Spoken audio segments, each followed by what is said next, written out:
Chapter 2 Flight Through the Forest by Merlin Rombus. Where shall I begin? I suppose I ought to give a brief description of the prisoners I'm with. They're an interesting bunch, to say the least. Quite fascinating, actually. First of all, there's General Montagolin, the leader of the group. He's a proud and pompous sort of fellow, intolerant, impatient, and impossible to please. He's just like one of those generals you typically see in the theatre, full of bluster and self-importance. To his credit, he shows great courage and determination. Always by his side is his loyal butler, Pelican Slank. Precision and carefulness are Mr. Slank's greatest qualities, and he shows remarkable forbearance in the face of constant criticism from Montagolin. He seems quite a knowledgeable chap, and he's very well read, though at times I find him a little irritating. Professor Jaggles is an intriguing man. Apparently he used to lecture at the University of Baltum. He's a very flamboyant and excitable fellow, who always seems to be in sharp disagreement with the general. Often joining him in this is Kestrel MacFiber, a rather grumpy old innkeeper. He is highly suspicious and cynical by nature, but he has a good degree of sense and shrewdness. He acts as a kind of father figure to the endearing Robin Hectus. Hectus is one of my favourites. Harmless, friendly, naive, and somewhat dreamy. One cannot help but warm to him. A surprising friendship seems to have formed between Volko the Mardurian and Gevins the postman, two prisoners who were involved in a fight back in Gruchengolga. Their animosity seems to have melted away, but they remain two very different men. Whereas Mr. Volko is awkward, sour, and surly, Mr. Gevins is really a gentle giant, tough and dangerous when he needs to be, but preferring peace and harmony. Tando the blacksmith is a most amusing fellow. He's always complaining about something or other, and he's afflicted with constant worries and fears, but I do find him very likeable. Magpie Quilk's a likeable chap too, perhaps a bit too full of himself, he's dreadfully vain, but good-humoured and very talented. The prisoner I've come to know best is probably Mr. Algothian. He's an honest, hearty farmer with no pretensions whatever. A humbler, nobler, truer man I very much doubt I could meet. The only prisoner who remains something of a mystery is Ramkhan the hunter. A Baromian, he's a very grave and serious man, who sleeps very little, and who's something of an expert with throwing knives. Beyond that, he's a bit of an enigma. The 12 of us began our flight on the 16th day of Gandin in the early afternoon, and we arrived at Fulbiny Glen by sundown. Exhausted by our long march through the forest, and having been allowed very few breaks by Montagolin, we quickly settled down under some elms. It was a bitterly cold night, and Mr. Quilk's stolen blankets proved rather inadequate. Nevertheless, I attained a very reasonable and refreshing night's sleep. 17th of Gandin, 1285. This was our first full day in the forest. I woke up earlier than everyone else, so I decided to start preparing breakfast. Using the matches acquired by Mr. Quilk, I soon had a healthy fire going and managed to catch a few fish from the nearby river. Montagolin was the next to arise from his slumber. I took the opportunity to ask him what his plan was now that we had escaped. He explained that it was not his intention to return to the front line, but to travel back to Barrack Deen, where he would seek the Queen's permission to lead a direct assault on Gruchengolga. Not only did he wish to free all the other prisoners, but he wanted to capture Vorkrond as well, to extract information from him. We talked at length, and one by one the others all awoke and came to join us round the fire. Tando the blacksmith said, "What a dreadful night! I've never been so cold in all my days." Algothian the farmer said, licking his lips, "Some fish! Splendid! Just what I fancy." I said, "I've only caught a few, I'm afraid."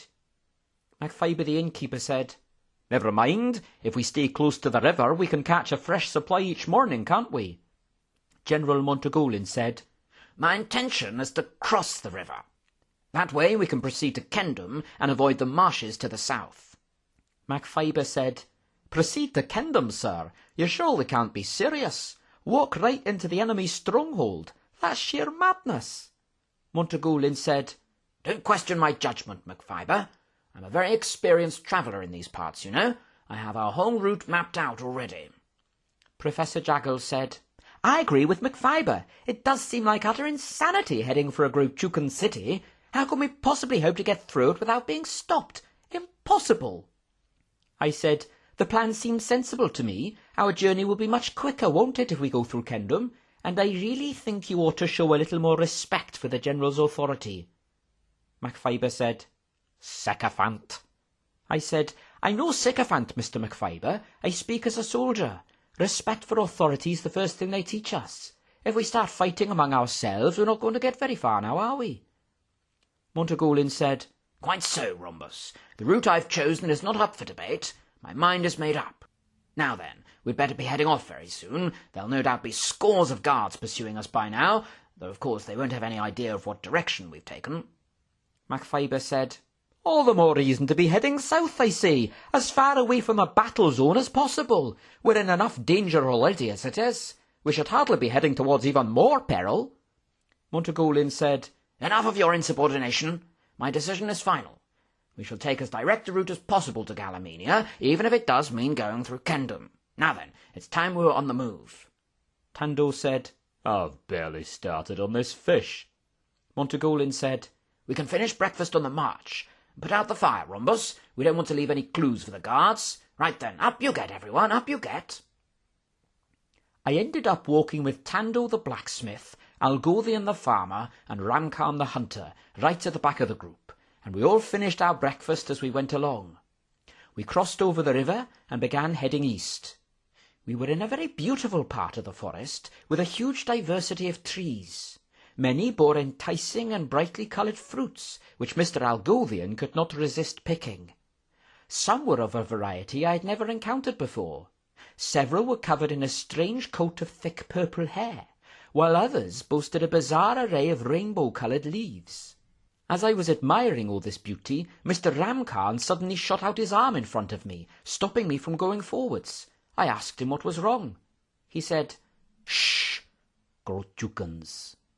I said, "Where? I can't see any. How do you know?" Ramkhan said, "Firstly, they are leaving their tracks on the ground.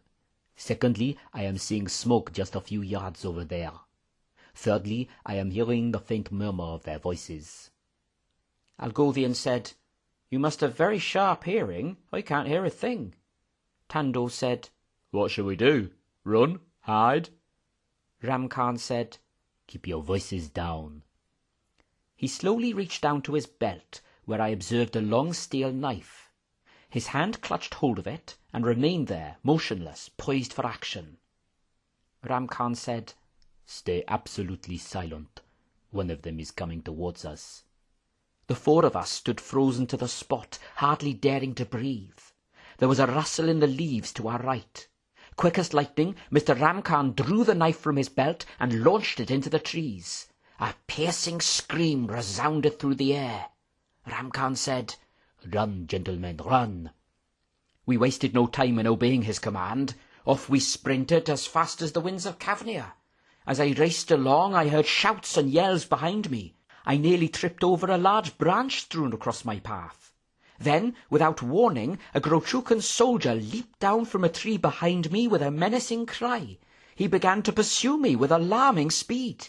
It didn't take him long to catch up with me. He made a grab for my arm and dragged me down to the ground. He reached for his sword and would have killed me instantly, had Gevins the postman not burst out unexpectedly from some bushes. What he was doing there I did not know, but I was extremely grateful when he dived onto the soldier and pulled him away from me. One angry blow from Mr. Gevins' fist sent the soldier to the ground, but he quickly sprang back up again. He drew his sword and started thrashing it wildly about, forcing Mr. Gevins to keep his distance. Just as he was about to lunge forward and aim a ferocious swipe at me, he gave a short, sharp gasp and fell to the ground. There in his back was the knife of Mr. Ramkhan. Moments later, Mr. Ramkhan himself emerged from the trees, panting and perspiring. I said, "You saved my life, Mr. Ramkhan. I can't thank you enough, my friend. Where did you get the knife?" Ramkhan said, "It was Mr. Quilk's, one he stole from the dining hut. Useful weapon. A shame I am not having any more. It is not a pleasant business having to be retrieving it from each victim." I said, I must thank you too, Mr. Gevins. Lucky you were around. Gevins said, Soon as I heard that scream, I knew it must be Grotchukins. That's why I ran into them bushes, ready for an ambush. Are there any more, do you think? Ram Khan said, I believe there were 3 altogether. The first one I am killing, the second is here, the third I encountered while collecting my knife from the first. We had a struggle, but he is managing to get away. He is doubtless going to get reinforcements. I said, just what we need. We'd best press on then. Where's everyone else? Gevin said, When we heard that scream, we all darted off in different directions. I'm sure the others can't be far off, though. In fact, it was at least half an hour before we were finally reunited with all the others. General Montagolin then instructed Mr. Ram Khan and Mr. Gevins to go back and hide the bodies, retrieving any weapons that might prove useful. While they were gone, he proceeded to give the rest of us a rather lengthy lecture on how to move through the forest unseen, unheard, and undetected. He advised me to put the stolen uniform back on and wear it at all times in case we encountered any more soldiers. Breaks would be very few and very brief, so that we could make as much progress as possible. Once Mr. Ram Khan and Mr. Gevins had returned, carrying 2 swords, a helmet, and some identity papers, we quickly resumed our journey, splitting into 2 groups of 6. Although Montagolin didn't allow us to stop for lunch, he did let Magpie Quilk hand out some fruit and chocolate as we marched along.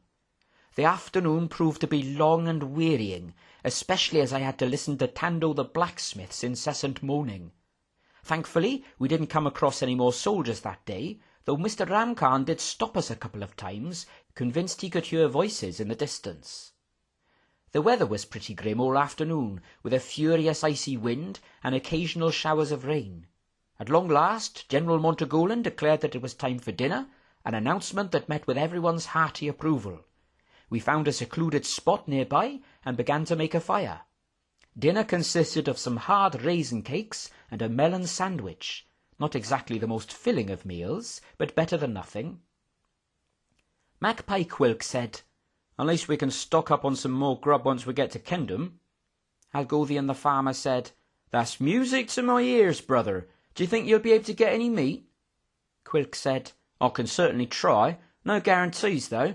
It ain't going to be easy thieving in Kendham, not even for me. I said, What else have you got in that bucket, Mr. Quilk? Quilk said, Not much. A few biscuits, some more cakes, and a couple of bars of chocolate. Fancy anything? I said, No thanks, we'd best ration it wisely. It'll be a good while before we reach Kendham. Hectus the waiter said, Would you like a Tophelius toffee, Mr. Rombus? They're very nice. They come in 11 different flavours. I said, How did you manage to get all of those? Hectus said, I've had them with me ever since I arrived in Golga. I've been eating them very sparingly, you see. I only let myself have 2 a day. Here, have a strawberry one. I said, Thanks very much. My wife's very partial to toffee, you know. Very sweet tooth indeed. She makes a most excellent toffee fudge cake. Algothian said, licking his lips, Bet it's not half as good as the toffee sponge my Karina makes. She's highly renowned for it. The finest cook in all Ganvor, if you ask me. Lemon cheesecakes bursting with zest, hot chocolate puddings drizzled in honey, blueberry trifles overflowing with cream. Simple pleasures. How I wish I were back home now, warm and full instead of cold and hungry. Hector said, Me too. I wish I were back in the inn, back with Amarella. I don't half miss her, Mr. Algothian. You know, she's the real reason I took the job at the inn. I wasn't really sure about it when my Uncle Glester sent me there, but as soon as I gazed into those eyes, I was captivated. Macfaber, the innkeeper, said, You never told me that's why you took it. You said you wanted to learn from a master cook and work alongside an accomplished expert. Hector said, Yes, well, there was that too. Would anyone else like a toffee? Quilk said, I'll have a couple, mate. Better than nothing, I suppose. I'm glad I ain't having to tuck into that awful Grotchukan filth tonight. And I'm extremely glad I ain't having to fight Mr. Gevins. Marvellous to be free again, ain't it? Macfaber said, Not that it's much better out here, mind. Not much food, not much warmth, not much rest. I said, Look on the sunny side, my friends. We're getting closer to home all the time, aren't we? and we'll be able to get some more food in Kendom, and we've had it fairly easy so far, haven't we? Could be far worse. Algothian said, Very true, Mr. Rombus. We've been very fortunate, all things considered. All right, we've had a close encounter with a few soldiers, but we haven't come across a single guard yet, have we? MacFiber said, I'm sure they'll catch up with us soon, though. Vorkron must have dozens of them chasing after us. Professor Jaggles said, And we could hardly be heading for a worse place than Kendom, a whole city full of Grochukans, swarming with soldiers, bristling with danger. How the General thinks we'll manage to get through it, I really have no idea. Inconceivable. We all fell silent again, and sat there thoughtfully chewing Mr. Hector's toffees. They were, in fact, quite exceptionally delicious, but I'm sure we were all wishing for something a little more substantial to devour. "Anyone for wild tulkin?" asked a voice behind us. It was Mr. Ramkhan, returned from a hunting trip, and proudly carrying a dead tulkin over his shoulders. He hurled it down by the fire, and we all watched hungrily as he started to roast part of the tail. Algothian said, licking his lips yet again, "Best part of a tulkin's the tail. You can't beat a tail sandwich or two, especially when you're famished." Ramkhan said, "You'd better have the first bit then. I'm having no concern about this fire. It is making us much too able to be seen, what with all this smoke rising into the air." Jaggles said, "We needn't worry this time of day. There'll be hundreds of soldiers scattered through the forest, all cooking their dinner around about now." Hector said, "The General seems to be giving us a nice long break." Algothian said, "He's probably rather tired himself. He's not exactly in the prime of his life." We had to wait a fair old while for all the meat to be cooked, but eventually we were all enthusiastically tucking into the tulkin and enjoying its wonderful succulent flavours. Everyone's spirits were raised enormously, and to make matters even more agreeable, Montagolin announced that we'd be going no further that day, but would settle down for the night. He claimed that this was due to the numerous night patrols that would be roaming through the forest, but I suspected that in actual fact he was utterly exhausted from the day's journey. My stomach now full, it didn't take me long to drift off to sleep, and it proved to be another terrifically invigorating night's rest. 18th of Gandin, 1285. The morning began rather abruptly with my being sharply awoken by Tando the blacksmith, who informed me melodramatically that Grochukans were approaching.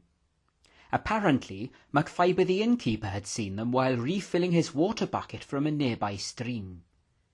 General Montagolin shouted, "Quickly, quickly, quickly! Time to move on, time to move on!" Volko the Mardurian said, "I think we should stay and fight. We can't keep running away like cowards." Montagolin said, "There's a fine line between bravery and stupidity. We only have 2 weapons between us." Ramkhan the hunter said, 3 if you are counting my knife. Montagolin said, "No, there's a time to fight and a time for flight. Now's the time for flight. Volko and Rombus, you'd better take charge of the swords, as you've got the most experience. If the Grochukans catch up with us, our lives are in your hands. Come on then, everyone. Gather everything up. Quickly, quickly, quickly. Let's be off now." Once again, we hurried off through the trees, maintaining a very fast pace for a considerable amount of time. At length, Montagolin allowed us to slow down a little, observing that Professor Jaggles and Algothian the farmer were struggling to keep up. He divided us into 3 groups, and I found myself with Tando the blacksmith, Gevens the postman, and Volko the Mardurian. After several hours of walking along in silence, I decided to try striking up a conversation. I said, "So what are your plans now that we've escaped, Mr. Volko?" Volko said, "I intend to return to Marduria. That is why I am staying with you Galamines for the time being. I am not going to miss an opportunity to see my family. As soon as I get back, I will see my wife and children. Then I will return to battle." I said, "How old are your children?" Volko said, 6 and 4, a boy and a girl. I have not seen them for 6 months. I said, "You got any children, Mr. Tando?" Tando said, "I'm not married, Mr. Rombus. I'm afraid women don't seem to like me." Volko said, "Maybe that's because you are a moaning, whining coward." I said, "No call to be nasty, Mr. Volko. I'm sure the right woman will come along one day, Tando." Tando said, There's only one right woman for me, Mr. Rombus. The only woman I ever want to marry is Skylark Sakara. She has long had me heart, Mr. Rombus. In fact, I've already asked her to marry me a few times, but she always says no." I said, "How many's a few times?" Tando said, 13, if you must know. I'm a very persistent man, Mr. Rombus." I said, "Indeed you are. What about you, Mr. Gevins? You married?" Gevins said, "I would have been, Mr. Rombus. I would have been. I was engaged to the most loveliest woman in all Gamvor, Goldfinch Mirinda. We was going to be married this winter, the day the Empire invaded, though." He stopped short and seemed to struggle for breath. "The day the Empire invaded," he continued, "she was taken from me, taken prisoner by the enemy, snatched away in front of my eyes. It's a cruel world, Mr. Rombus." A small tear appeared in the corner of his eye, which he hastily wiped away. I said, "Indeed it is, Mr. Gevins, a cruel world indeed." We stopped for lunch under a large oak tree, and Magpie Quilk passed round the buckets, while Ramkhan the hunter divided up what remained of the tulkin. He removed all the spikes from the tulkin's back, and suggested we fix them to sticks for use as weapons. He also cut off the 2 horns and hung them from his belt. I decided to sit next to Pelican Slank for lunch, as I had not yet had much chance to speak to him. The range of subjects we discussed was broad indeed. Everything from the correct way to eat grapefruit to daily life at the Montagolin estate, where he had served as butler for so many years. Hectus the waiter said, "What's that rustling up in the leaves?" Algothian the farmer said, "Probably just a bird, I expect." Macfiber the innkeeper said, "It would have to be an extremely large bird. It sounds like there's an elephant up there." I looked up into the tree and caught sight of 2 evil red eyes staring calculatingly down at me. I reached for my sword. All of a sudden, a huge spotted cat, at least the size of a bear, came leaping down from the leaves and pounced right on top of me. Its 2 front paws held my arms firmly to the ground, preventing me from using the sword. I found myself staring straight up into its terrifying face. 2 hungry red eyes, a constantly twitching nose, and a cruel, snarling mouth, lined with countless gleaming teeth, sharp as any dagger. It was a frightening yet beautiful face, a rich golden brown in colour, ornamented with bold black spots. My heart pounded violently inside my chest. I could barely breathe. Out of the corner of my eye I saw Volko the Mardurian jumping right towards the cat, sword out threateningly before him. Instantly sensing danger, the cat jumped back off me and leapt onto Mr. Volko, putting his sword out of harm's way. I was frozen to the ground with shock and unable to move my arm. I saw Ramkhan the hunter plunge forward with his knife, but before he had even reached the cat, it gave a hideous screech of agony and vaulted onto the oak tree, clinging on with its sharp black claws. Up it scrambled into the leaves, evidently in great pain. Mr. Ramkhan was lying flat on the ground, his knife piercing the smooth brown soil, muttering, "Where did it go? Where did it go?" Of all people, it turned out to be Tando the blacksmith who had driven the beast away, firing a stream of tulkin spikes at the creature's legs. Algothian the farmer said, "Well done, Tando." Volko the Mardurian said, "What was that thing?" Slank the butler said, "An alka, if I'm not greatly mistaken. One of our newest weapons. They're specially trained to hunt down and kill Grochukans. Happily, that one was unusually small." I said, "Small? If that was small, I'd hate to meet a large one. It seemed pretty enormous to me." Algothian said, "If they're trained to hunt Grochukans, why did it attack us?" I said, "Must be this uniform I've got on." Slank said, "We're most privileged to have seen one, in fact. There are very few of them in operation at present." I said, "Well, I hope we don't meet any more. That's twice I've been jumped on from above." General Montagolin said, "It's coming up to the 8th hour now, men. Time to be carrying on, I fear. Up you get, Rombus, up you get, Ramkhan. Only a cat. Time to advance." Brushing off the mud from my uniform, I struggled up to my feet, and away we went, marching briskly onwards to Kendom. The sun shone brightly that afternoon, making the journey far more pleasant and enjoyable. Mr. Algothian began whistling merrily behind me, while Mr. Hectus and Mr. Quilk started to sing an old marching song, that is, until Montagolin put a stop to it. We neither saw nor heard any sign of Grotchukan soldiers, despite the fact that we were drawing nearer to the battle zone. As the afternoon wore on, I noticed that Montagolin was gradually slowing down. He seemed to be in a considerable degree of discomfort, until at last he came to a sharp halt and collapsed onto the ground. Slank the butler said, "I say, are you all right, sir?" Montagolin said, Yes, just a strong aching pain in the old leg. I'm not as young as I was, I fear. Pass me the water, Gevins." Gevins, the postman, said, "Afraid there ain't much left, sir." Magpie Quilk said, "We're getting pretty low on food as well. There won't be much for dinner tonight." Montagolin said, "In that case, I suggest we all split up and go foraging for food. We can't go on and on without sufficient provisions, can we? Ramkhan, you take Gevins, Quilk and Volko and try to catch another Tulkin for us. Algothian, Rombus, Hectus and MacFiber, I want you to go and gather as much fruit as possible. The rest of us will see if we can find a stream and catch some more fish. All right, everyone, we'll meet back here at the first hour of the evening.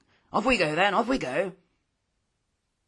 It didn't take me and my companions long to find a cluster of fruit trees. Mr. Hectus and I both started climbing a particularly tall and impressive one, a silver apple tree, well known to be the queen of all fruit trees. We hastily set about picking off the largest and juiciest apples, and threw them down to Mr. MacFiber and Mr. Algothian, who couldn't refrain from sampling the goods straight away. We carried on hurling them down as quickly as we could until our bucket was soon overflowing. We had nearly stripped a full quarter of the tree, when to our surprise we heard a loud voice shouting angrily up at us. "One false move and this will find a new home in your neck." I looked down and could hardly believe the sight that met my eyes. There on the ground, glaring furiously up at me and shaking a long green trident, was the smallest person I had ever seen. I had heard tales of such folk, but never in all my life had I actually encountered one for real. Standing no more than a foot in height, clad in a simple brown robe and crowned with long locks of dark green hair, he fitted the descriptions perfectly. It was a Tromine. The Tromine said, "Down from that tree right now, Grotchukan, or you'll stay pinned up there forever." Hectus the waiter said, "We're not Grotchukans, we're Galamines." The Tromine said, "Galamines? In this part of the forest? Don't be absurd. Do you think we're stupid? Your friend's uniform rather gives you away. Come down, Grotchukans, or these 3 spikes will be the last thing you feel." MacFiber the innkeeper said, "I'm afraid you don't really pose much of a threat to us, little friend. Throw that trident up at them and you'll have us two to contend with." The Tromine said, "I think we may pose more of a threat than you think." He tapped on the tree 3 times with his trident, and immediately 11 other Tromines, all dressed in brown and armed with long tridents, jumped out from behind various trees and surrounded Mr. MacFiber and Mr. Algothian on the ground. The first Tromine tapped on the tree 4 more times, and out stepped an extremely tall figure, at least 16 feet in height. Like the Tromines, he wore a simple brown robe and carried a trident, but his hair was dark red. He strode over towards me and Mr. Hectus, picked us out of the tree, and dropped us onto the ground, chuckling loudly. The first Tromine said, "We may be small, but our allies the Obertromians more than make up for that. We have the brains, they have the brawn. Captain Maple is my name, and I am the commander of this grove. We shall take you to see the king. He'll know what to do with you. Take that sword away from them, Sequoia. Right then, Grove, form a guard around the prisoners. Next up, the royal circle. At the double, forward, march." As we were led away from the tree, at a relatively slow pace given the size of our captors, Mr. MacFiber fired a series of questions at Captain Maple. "So what exactly is your quarrel with us, Captain?" Maple said, "Our quarrel is twofold. First of all, you are Grotchukans. We Tromines are not fond of Grotchukans. Brutal, savage monsters, every last one of you." MacFiber said, "But we aren't Grotchukans. Like we told you, we're Galamines. I myself come from the village of Rowendale." Maple said, "How very unlikely. You won't fool us, I'm afraid. And furthermore, in addition to being Grochukans, you were caught stealing from one of the most ancient and sacred trees in all the forest. That silver apple tree was planted by Oak the Third himself. It is among the most fiercely protected of all our trees." Macfiber said, "So how many of you Tromeens are in this forest? I'm surprised the Grochukans haven't exterminated you." Maple said, "Seeking information, are you? Never you mind how many of us there are. You Grochukans will never be rid of us. We stay well hidden. We have to keep underground mostly. Gone are the days when we could roam about freely and without fear." Macfiber said, "So what will your king do with us then?" Maple said, "You ask many questions, Grochukan. The king will do with you as he sees fit. He may kill you, he may spare you. Whatever his decision, it will be wise and prudent." Macfiber said, "Is he far away?" Maple said, "Enough of your questions. Keep silence now. Come on, Grove, do not slacken your pace." We continued to twist our way through a great variety of trees, taking what seemed to be a very complicated and meandering route. At length we arrived at a distinctive circle of colossal oak trees, and Captain Maple called everyone to a halt. He marched over to the tallest of the oaks and knocked upon it several times. A previously unseen door, large enough even for an Obertromian to pass through, swung open in the side of the tree, and out came a Tromien guard. Maple said, "Spruce, willow, chestnut, stand guard here. Sequoia, you lead the way inside." The gigantic Obertromian stepped forward into the tree, and the rest of us followed quickly after him. The great door slammed shut behind us. We were in utter darkness. We blindly stumbled down a long flight of steps and halted at the bottom. We heard the sound of a bolt being drawn. Light flooded into the passage as a second great door opened wide before us. Looking through the doorway, I saw an enormous subterranean chamber with an extremely long table stretching down from one end to the other. All manner of mouth-watering fruits and vegetables were laid out on the table, and around it sat a great number of important-looking Tromeens.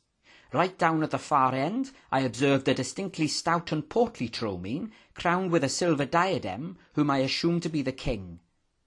Maple said, "Your Majesty, I bring Grochukans." The king said, "Grochukans, eh? Well, well, well. How tremendous. A little excitement to brighten up our evening." Maple said, "They were caught stealing from the tree of Emboth, Your Majesty. I have brought them here to inquire what ought to be done with them." Algothian said, "We're not Grochukans, Your Majesty." The king said, "Not Grochukans? You certainly have the look of Grochukans, especially you on the right." He pointed at me. Algothian said, "That's just because of his uniform, Your Majesty. A stolen uniform, I assure you. You see, we're escaped prisoners from Gruken Golga." Maple said, "You've escaped from Gruken Golga? How very unlikely. Nobody ever escapes from there. Not from the fortress of Prince Vorkrond." The king said, "You might at least have concocted a story that's a little more convincing. What ought we to do with you, I wonder?" One of the Tromeens on the king's left, an odd-looking fellow with a long green moustache, rose to his full height of 1 foot and 3 inches, and bowed before the king. The Tromien said, "Your most magnificent Majesty, Grochukans bring nothing but fear, destruction, and bloodshed. The fewer there are, the better. The only sensible course of action would be to execute these monsters." The king said, "Descend to their level, you mean? Kill them just as they kill others? I would like to think, Lord Beach, that we Tromeens would rise a little higher than that." Maple said, "I suggest we put them to good practical use, Your Majesty. How about setting them to work on our new network of tunnels? They are large, strong, and healthy." The king said, "A suggestion certainly worthy of consideration, Captain Maple."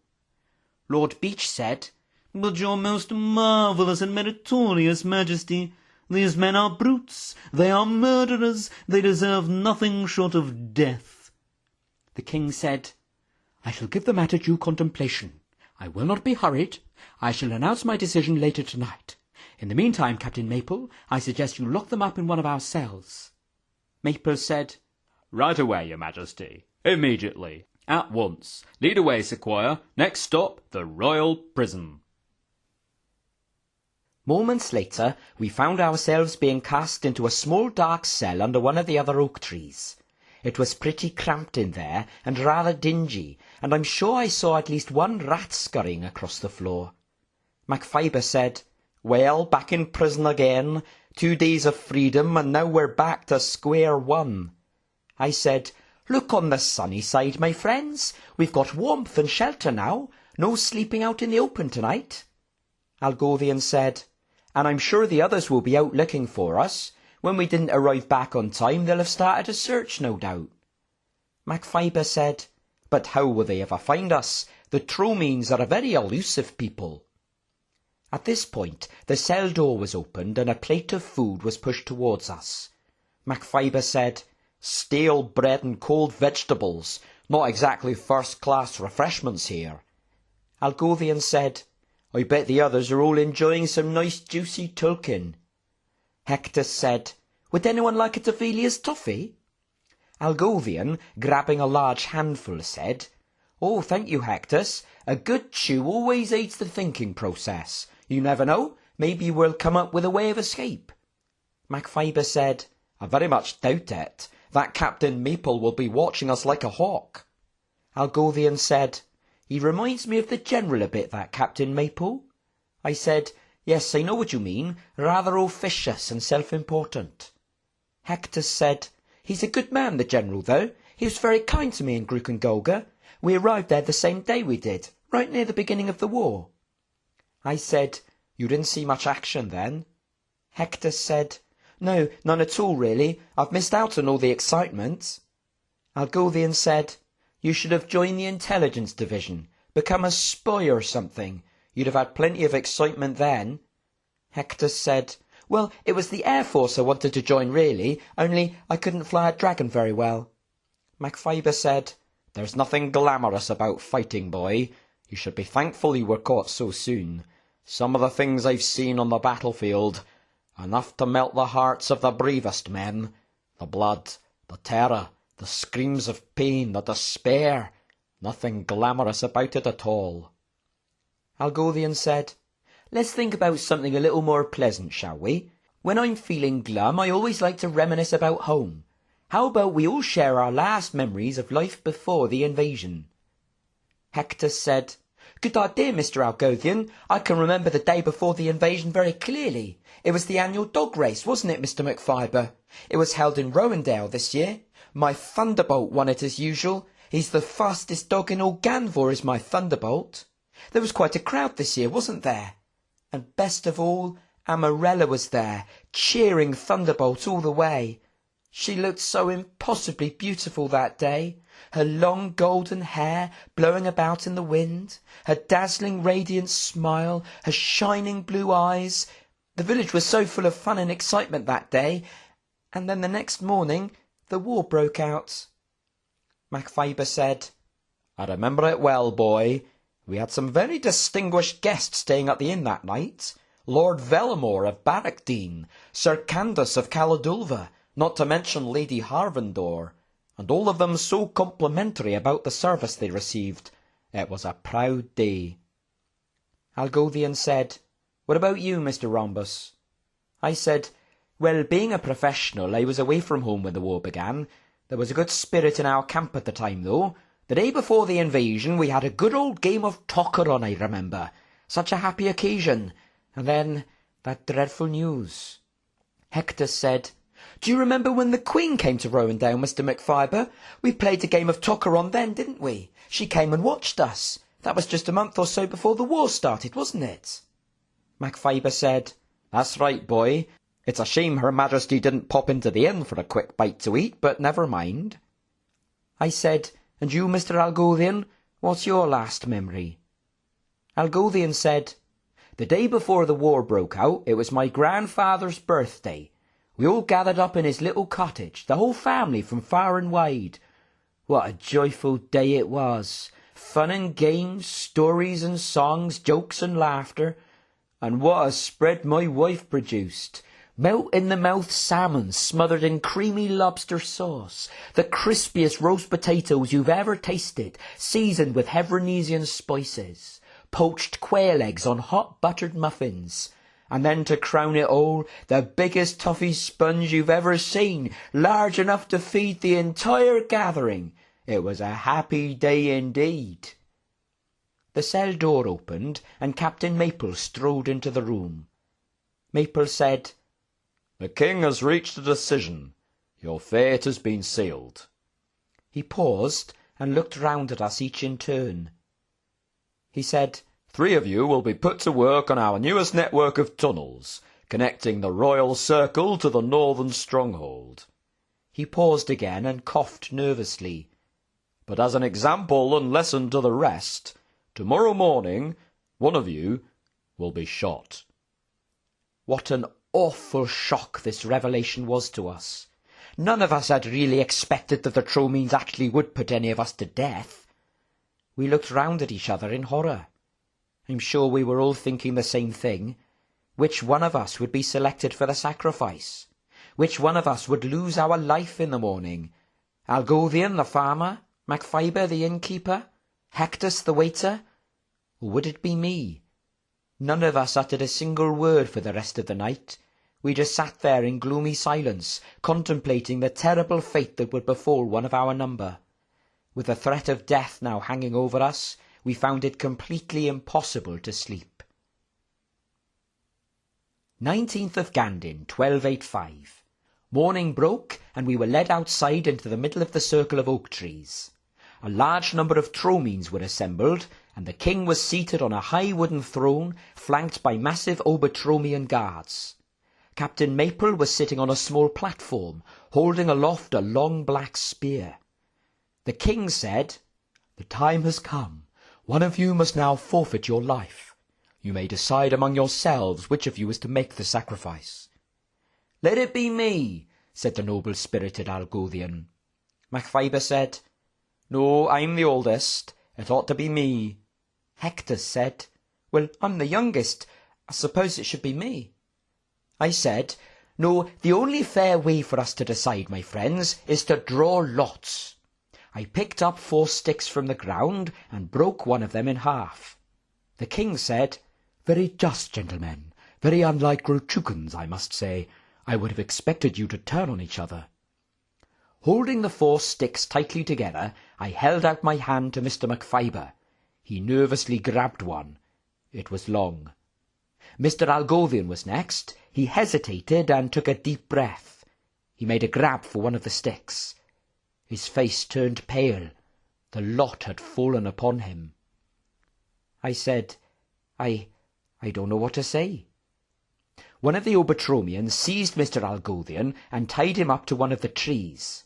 Captain Maple pointed his spear towards Algothian's heart. The king said, "Observe, gentlemen, the justice and mercy of the Tromeans. One of you must pay for your theft. The rest of you I spare. What is your name, Grochukan?"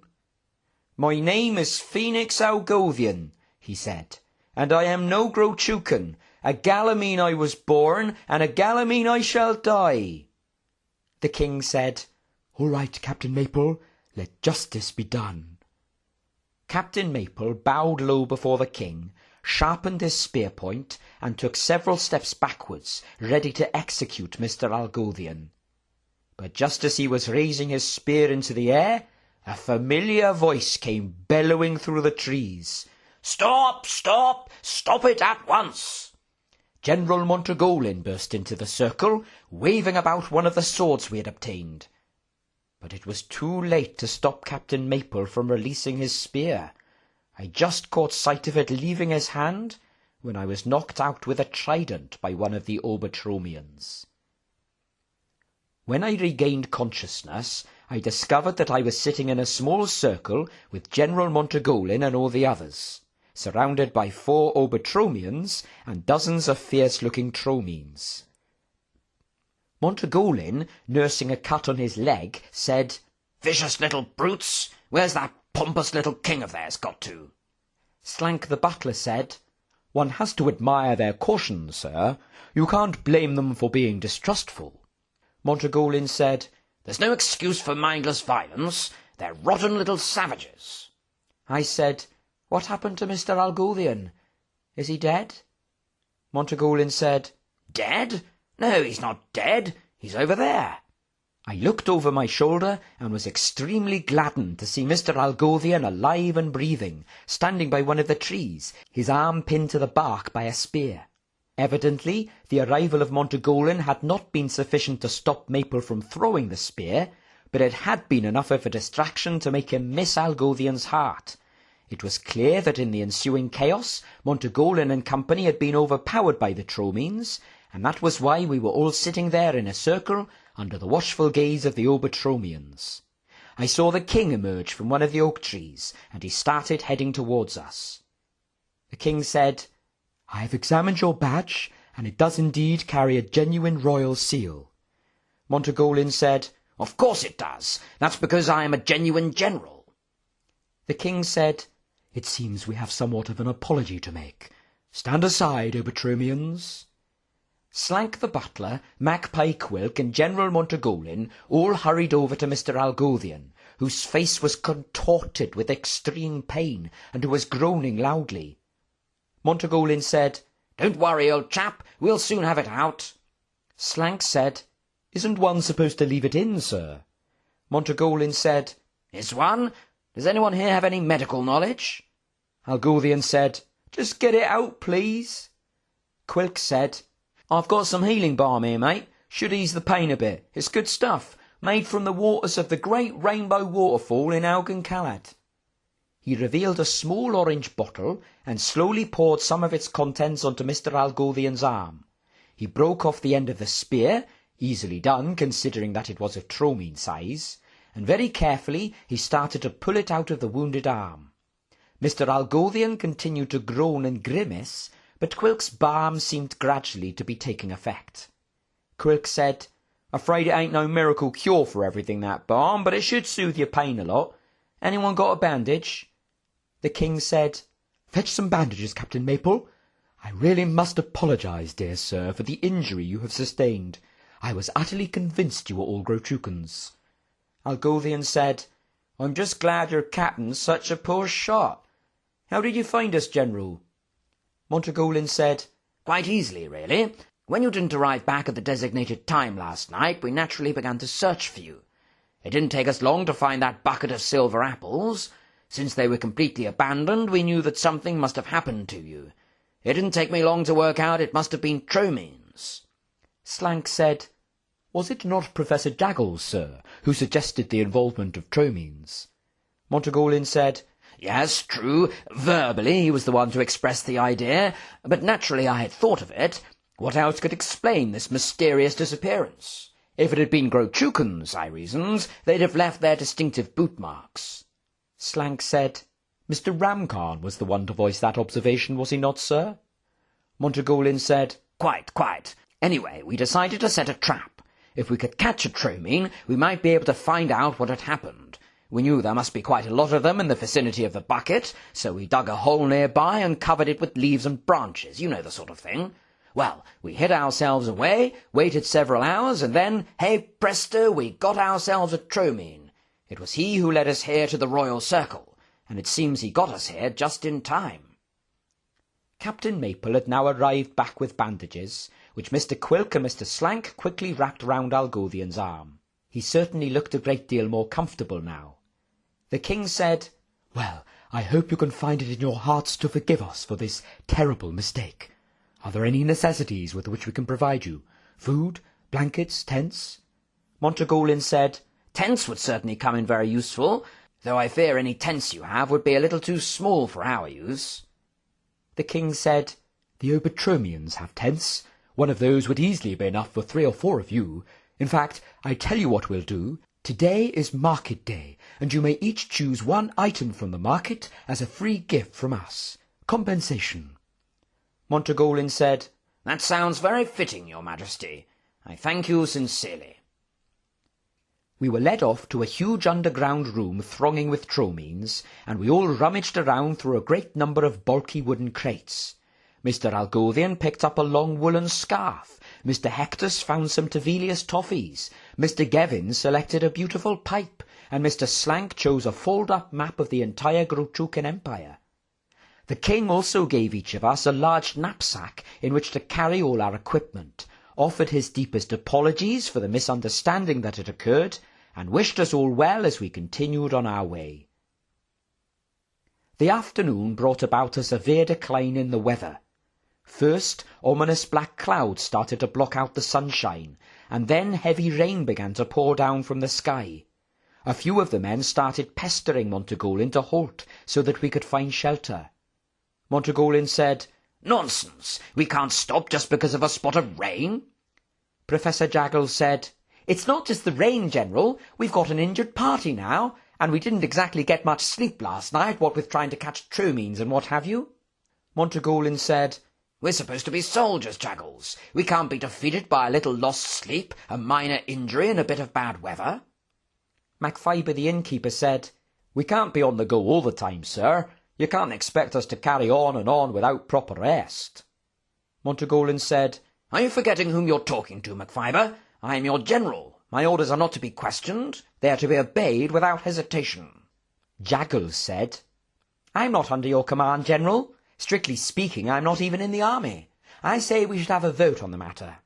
Montagolin said, "A vote? What a preposterous suggestion! If the army decided everything by vote, we'd never get anything done." MacFiber said, "You afraid of losing, sir?" Montagolin said, "Don't be insolent, MacFiber. If there's one thing I can't abide, it's insolence. I can't believe what I'm hearing." Jaggles said, "In an ordinary situation I'd agree with you, General, but these are far from normal circumstances. We're not on an official military mission. We're just a bunch of escaped prisoners." Volko the Mardurian said, "He's got a point, General. Your authority may have extended over us inside the fortress, but what about now? Ramkhan and myself aren't answerable to you. We're not even Galamines." By this point the rain was really hammering down with unrelenting aggression, and there had been a few flashes of lightning. The sky was becoming darker by the minute, and a ferocious wind was beginning to blow. I said, "With respect, sir, surely we would actually make more progress if we were to take a break now. I certainly wouldn't wish to appear insubordinate, sir, but I do feel that once we're rested and the weather's cleared, we'll in fact advance an awful lot more quickly." The General frowned and looked up at the sky. He said, "I suppose it does look as though we're in for a rather vicious storm, but I'm completely disgusted at the impudence some of you are showing. If we do have a rest now, it'll be on the strictest condition that we make a very early start at first light tomorrow. Let's not forget who's in charge here. Very well then, men, I will indulge you on this occasion. Who thinks we should give in to the weather and stop?" I noted with great interest which members of the group dared to vote against Montagolin's wishes.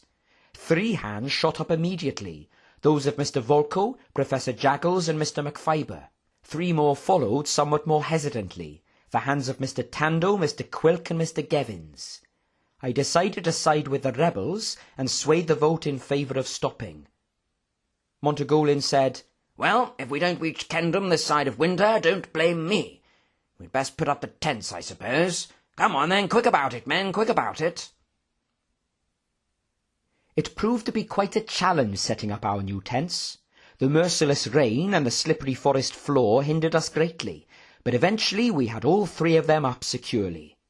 I clambered into the nearest one, and found myself with Volko the Mardurian, Ramkhan the hunter, and Slank the butler. It was certainly pleasant to be out of the rain, and it felt so good to lie back, relax, and listen to it beating down steadily on the canvas above. "What are you reading there, then?" Mr. Volko asked Mr. Slank, whose attention seemed to be thoroughly absorbed in a small red book. Slank said, "This, Mr. Volko, is the greatest and most ancient of all literature. It is called the Irondia. In its pages you will find profound wisdom, insightful instruction, and numerous prophecies concerning the future. The chapter I am reading at present tells of a mighty warrior who will one day liberate all Ganvor from great darkness. He is known as the Guardian." Volko said, "You surely don't believe those old myths, do you?" Slank said, Many have scoffed and sneered at the words of the Irondia. Many have dismissed and ridiculed its teachings, but the wise have always listened to its advice and heeded its warnings. Volko said, "Nobody believes that rubbish nowadays. You need to stop living in a fantasy world, my man." Ramkhan said, "You are mistaken, Mr. Volko. Among the Baromians, the Irondia is widely read and revered. There is more truth to the old tales than you might be thinking." I said, "That's right. I wasn't entirely convinced that Tromeans existed until today. Then I saw one face to face." Slank said, "You had never seen a Tromene before? How extraordinary. In our vicinity, Tromenes are numerous and widespread. From which part of Galliminia do you come then, Mr. Rombus?" I said, "I'm from the south, the village of Holberdine." Slank said, "That's where Mr. Gevins lives, if I'm not greatly mistaken. You must have been acquainted with one another before the war, then."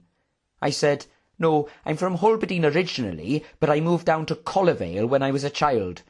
I never met Mr. Gevins until Gruchen Golga." Ramkhan said, "Well, gentlemen, I am going out hunting. Might I be borrowing your uniform, Mr. Rombus? I believe the Grochukans make them waterproof. My own shirt is being soaking wet. Makes hunting very difficult."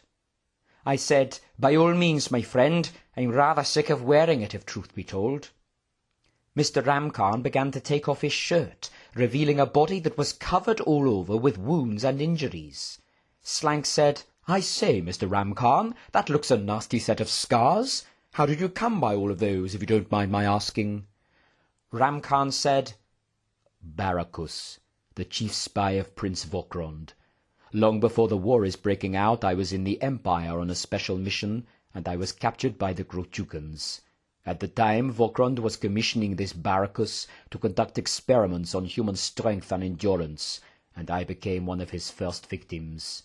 Thankfully, Vokrond's father closed down the experiments as soon as he was finding out about them, and I was set at liberty. But a rumor is saying that he is about to be starting a new program. Mr. Baracus will be leading it once again. He is a very dangerous man, this Baracus, an expert deceiver, master of disguise, and skilled torturer. It seems we are getting out of Golga just in time." Mr. Ramkhan had now changed into the uniform, and he unzipped the tent opening. "Well, gentlemen," he said, "I have a wild tulkin to be catching. Maybe some time." He shot out of the tent, knife in hand, and disappeared into the trees. The rest of us remained sitting silently inside, and it wasn't long before we were all drifting off to sleep. 20th of Gandin, 1285.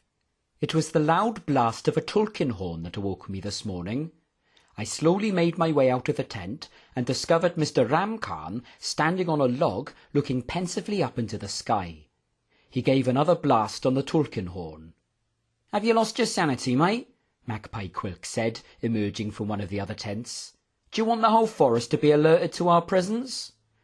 Ramkhan said, "I was thinking it the most effective way to be summoning you all."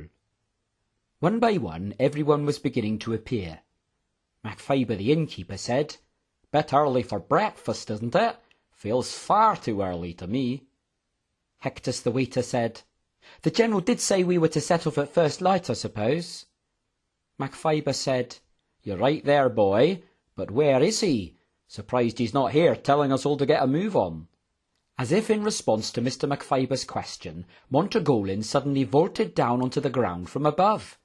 Slank the butler said, "I say, sir, what in Ganvor were you doing up there?" Montagolin said, "One obtains an excellent view of the forest from up there, Slank. You can see it all laid out beautifully. I couldn't quite see Kendham, but I think I've worked out a slightly better route for getting there." Slank said, "Wouldn't it have been easier to consult my maps, sir?" Montagolin said, "A true soldier should never rely on maps, Slank. The landscape can change unexpectedly at any time. Now then, Ramkhan, what's all this horn blowing about?" Ramkhan said, "I was wishing to secure everyone's attention. I have made a discovery that should be of interest to us all." Montagolin said, "Oh, and what might that be?"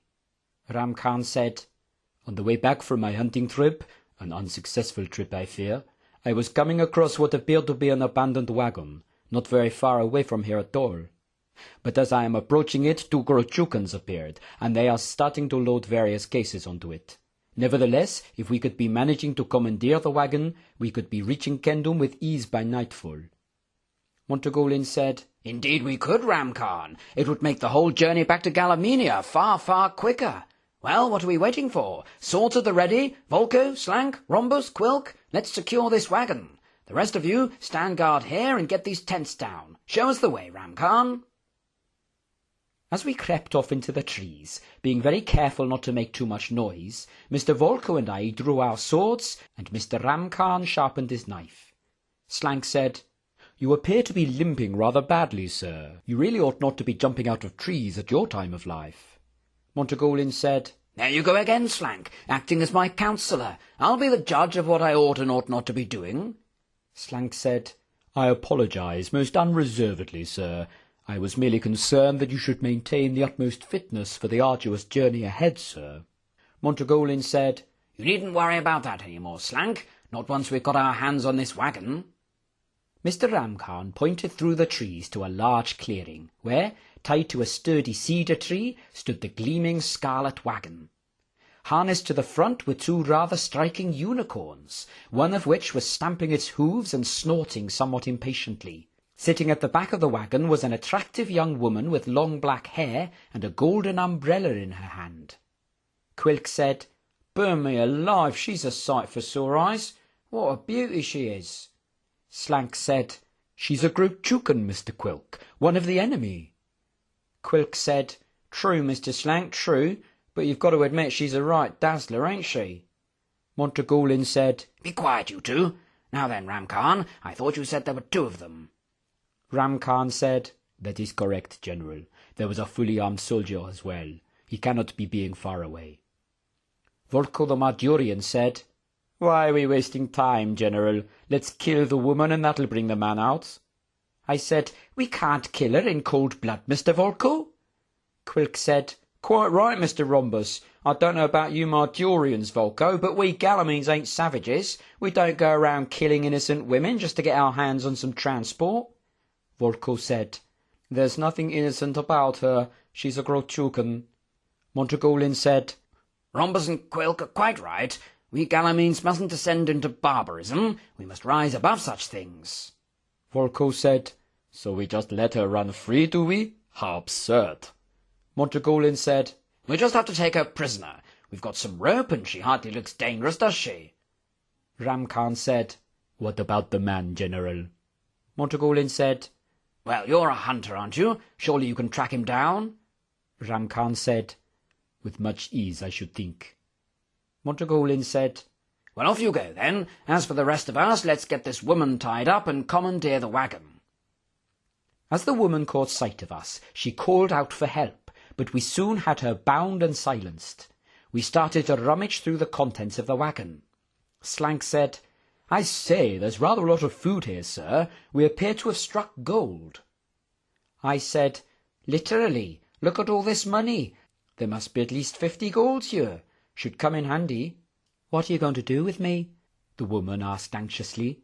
Quilk said, "Don't you worry, we won't let any harm come to you. The name's Quilk, by the way, Magpie Quilk, and this here is General Montagolin." "General Lord Montagolin, actually," the general put in. "We're going to have to keep you prisoner, I'm afraid, young lady." Mr. Ramkhan appeared at that moment, carrying a Grochukan helmet in his hand, along with another sword. Montagolin said, "Well, where is he, Ramkhan?" Ramkhan said, "Dead, General." Quilk said scornfully, "Dead? Killing seems to come very easily to you, don't it?"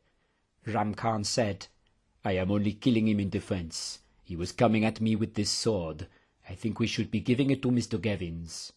Quilk said, "And what's the helmet for, then? A trophy?" Ramkhan said, "Not at all. I thought it would be improving my disguise once we enter Kendum.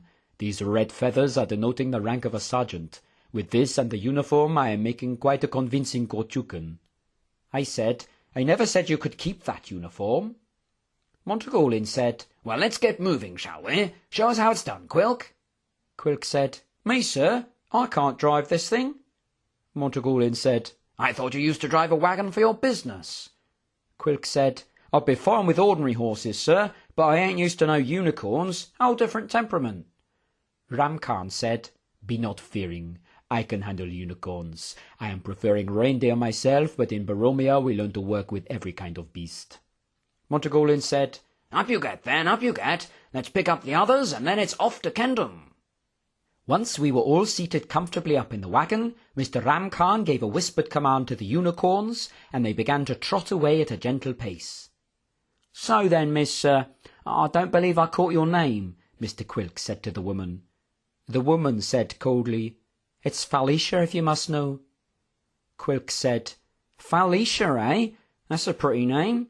So then, Miss Felicia, what were you doing out here in the forest, if you don't mind my asking? Off to Kendon, were you?" Felicia said, "No, I was off to Macaria. My father doesn't think it's safe for me to stay in the Empire any more." Quilk said, "Well, I'm very sorry we ended up killing your companion. Was he a friend of yours?" Felicia said, "No, I barely knew him. He was one of my father's men, supposed to get me safely out of the Empire. Seems he didn't succeed." Montagolin said, "Stop chatting to the prisoner, Quilk. Come away and sit over here at the front." We had now arrived back at the site of our camp, where we found the others hurriedly eating an early breakfast. Montagolin said, "Climb aboard, everyone, climb aboard." MacFiber the innkeeper said, "Who's the girl?" Montagolin said, "Just a prisoner we captured." Quilk said, "Her name's Felicia."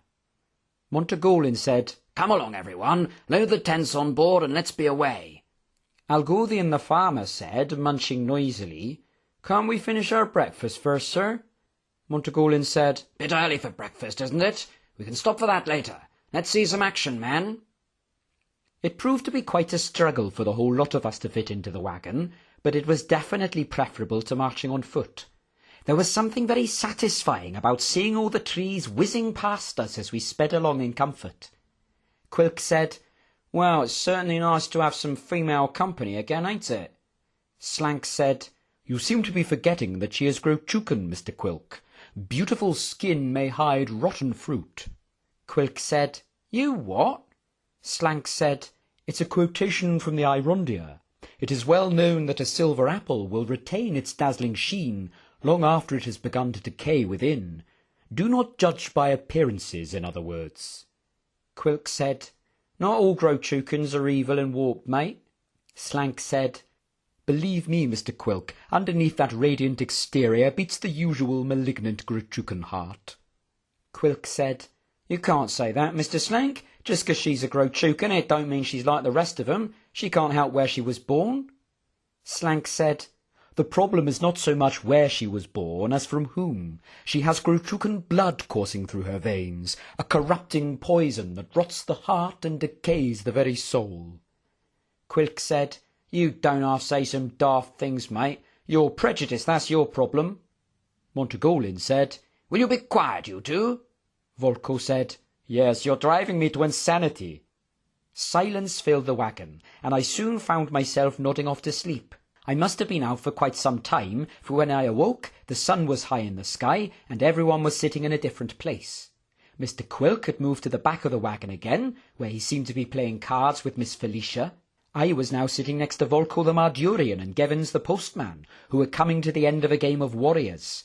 Evidently someone had found a case full of games. General Montagolin was fast asleep at the front of the wagon, snoring rather loudly.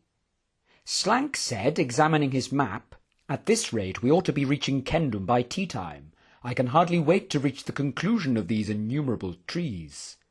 I said, "Still, it hasn't been too bad a journey so far, has it? We've made good progress, we're all still living, and we haven't come across a single guard yet." Tando the blacksmith said, "We've had our fair share of danger, though." Algothian said, "Not to mention the odd injury." I said, "Yes, how is the old arm today?" Algothian said, "Well, I can't deny it's rather painful, but I mustn't complain. I'm lucky to be alive. And it's certainly nice to have this wagon now. I've always fancied riding in a unicorn-drawn wagon." Hectus the waiter said, "It reminds me of when I was a boy. My Uncle Glester used to take me out on his unicorn all the time." Gevins the postman said, "We never had no unicorns round our way. A donkey was the most we could afford. Your uncle must have been pretty rich." Hector said, He's a very successful businessman, my uncle. He was the man who invented the pocket time teller, you know. Very clever man he is. Professor Jaggles said, I don't wish unduly to alarm anyone, but did anyone else see that flash of blue over there? Algothian said, Flash of blue? Where? Quilk said, Break my bones, it's another wagon. Hector said, Grochukins. Sure enough, only a few yards behind us, a bulky blue wagon came into view, pulled by 3 tulkins and carrying at least 7 soldiers. Slank said, vigorously shaking Montagolin, Sir, sir, wake up, sir, Grochukins, we are being pursued. Montagolin stirred from his slumber and gave a gasp of horror as he glimpsed the fast-approaching wagon. He said, What are you waiting for, Ram-Khan? Is this the quickest you can go? Let's have some speed, man, speed! Volko the Madurian said, Why run away, General? I count 7 of them. There are 12 of us. Let's stop and fight. Montagolin said, Are you forgetting our lack of weapons again, Volko? Those are fully armed soldiers. The wagon was now close enough for us to see the faces of the soldiers on board. In response to an authoritative command from Ram-Khan, the unicorns began to accelerate rapidly, and we gained a little ground. Montagolin said to Felicia, Are there any weapons in these cases? Felicia said, I'd hardly tell you if there were. A long spear came hurtling through the air, flying right over our heads and narrowly missing Mr. Ram-Khan up on the driving bench. Montagolin said, Come on, men, let's try to find some weapons. Search, men, search. Gevin said, They're catching up again, sir. They'll be right behind us any minute. Hector said, I found some arrows, sir, a whole box of them. MacFiber said, Not much good without a bow. Montagolin said, Keep hunting, men, keep hunting. Professor Jaggles said, I don't wish to cause any unnecessary panic, General, but I think there's another one coming up behind. Quilk said, Stone me to death, he's right, it's a chariot. A second spear came flying towards us and landed in Mr. Ram-Khan's bench. He swerved the wagon sharply to the right and took it off the pathway we'd been following. Montagolin said, Careful, Ram-Khan, we don't want to end up crashing into a tree. Ram-Khan said, Be not fearing, their wagon is bigger than ours. Hopefully we can be losing them. Their wagon did start to pull back a little, but it was quickly overtaken by the chariot, a rather impressive silver vehicle drawn by a white stallion. The driver started to call out to us, Stop now and we'll spare your lives. Carry on and we'll kill you. Gevin said, Perhaps we should do as he says, sir. We've had a fair stab at escaping. Montagolin said, Don't be defeatist, Gevins. Keep going, Ram-Khan. We're not giving up. Mr. Ram-Khan continued to weave the wagon through the trees with considerable speed and skill, but it was not enough to shake off the chariot, which was getting closer by the minute. Professor Jaggles said, This is madness, General. Insanity. We won't outrun them all the way to Kendham. Montagolin said, All we need to do is stop the driver, and we stop the chariot. Throw back those spears, man. Mr. Volko and Mr. Gevins each grabbed one of the spears and hurled them at the chariot driver, but neither managed to hit him. Gevin said, Well, there ain't nothing left to fire now. We're not likely to get him with the swords. Algothian said, What about Ram-Khan's knife? Montagolin said, He's the only one who can throw it with any accuracy, and he's the only one who can drive this wagon. Hector said keenly, I could drive, sir. Montagolin said, You, Hector's? Hector said, Yes, sir, my Uncle Glester used to let me ride his wagon sometimes. Montagolin had a quick glance at the approaching chariot and looked back doubtfully at Mr. Hector's. He said, Well, it's our only hope, I suppose. Ram-Khan, hand the reins over to Hector's. We need your knife-throwing skills. Robin Hector's jumped up eagerly onto the driving bench and took over from the Baromian. Montagolin said, Do you think you can hit the driver, Ram-Khan? Ram-Khan said, I can give it a try, General, but it will be very hard in a moving vehicle, and I will only be getting one attempt. MacFiber said, Won't they just get someone else to drive, sir? Montagolin said, Yes, but it should give us enough time to lose them. If we can get far enough away, they won't be able to find us again. The wagon was jolting forward rather violently now, and we narrowly avoided colliding with a tree. Montagolin said, Steady, Hector, steady. All right, Ram-Khan, our lives are in your hands. Mr. Ramcarn closed his eyes in concentration, slowly reached for his knife, and took a deep breath. With a loud roar, he launched the knife towards the chariot, almost leaping into the air as he did so. But the driver's reactions were as quick as lightning, and he successfully managed to dodge the approaching blade. However, out of nowhere, a tall rider on a grey horse came charging up alongside the chariot. Although I could not see the rider's face, it looked as though he were a Grochucan. Yet to our astonishment, he lifted his spear into the air and threw it not at us, but at the chariot. The driver gave out a cry of pain as the spear went into his leg, and he lost control of the stallion. The rider on the horse then vanished into the trees as suddenly as he had first appeared. Everyone was left feeling rather puzzled. Montagolin said, "Full speed ahead, Hectus, full speed ahead." Mr. Hectus, however, did not seem able to control the unicorns very competently, and we drove off along a very erratic course. It was not long before he lost control altogether. The unicorns broke free from the harness, and the wagon went thudding into a chestnut tree. Montagolin said, "You fool, Hectus!" Hectus, red with embarrassment, said, "I'm terribly sorry, sir." Slank said, "No cause for worry, sir. I think we've lost them." Mr. Slank turned out to be right. Somehow or other, we had managed to shake off our pursuers. We saw no further glimpse of either the chariot or the soldier's wagon all day. As we settled down for dinner that evening, there was a definite note of optimism in the group. We had nearly reached the edge of the forest, and Kendon was barely half an hour away. We decided that we would make our way over there early in the morning, so that we would be hidden among the heaving crowds. Now that we had a wagon in our possession, getting through the city seemed a much less challenging prospect. Furthermore, we would now have plenty of room to store all the supplies that Magpie Quilk was hoping to steal. The journey ahead seemed so much less daunting. However, just as we were packing everything back into the wagon, the conversation took a rather disturbing and unsettling turn. Algothian the farmer said, "Well, we've nearly made it. Looks like we'll get to Kendom safely after all."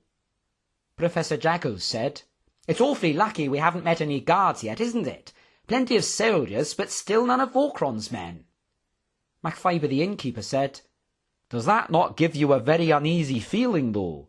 Surely the forest should be teeming with Vorkron's finest. Where are they all? You'd have thought we'd have met at least some by now." Algothian said, "It's a big old forest, Macfiber, and they'll have no idea which way we went."